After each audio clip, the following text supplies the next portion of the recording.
Hello everyone, welcome back to my YouTube channel. So in this video I'll be showing the part 2 of system boost video which I've posted previously. So previously we have seen the temp and percentage temp file that we have deleted, and in this video I'm going to show you how to delete two more way to clean up the system files. Again, same, press Windows plus R key, it will open this run dialog box. In this you have to type Prefetch, Prefetch, click enter. Once you click enter, you will be getting this dialog box. Please press continue. Once you continue this, you will get this all files which are all junk. Select all, Control A and Shift delete. Okay, close this window. One more step you can do, another way is cleaning the disk files.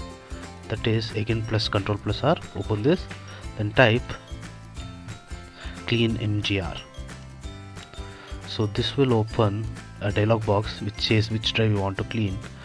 If you want to clean C drive, press C, or any drive you press that, and select all these which are all junks and press OK. Delete files.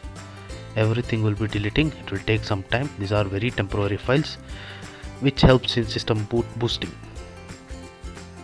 Yeah, this is done completely. So thank you for watching. This is about the video.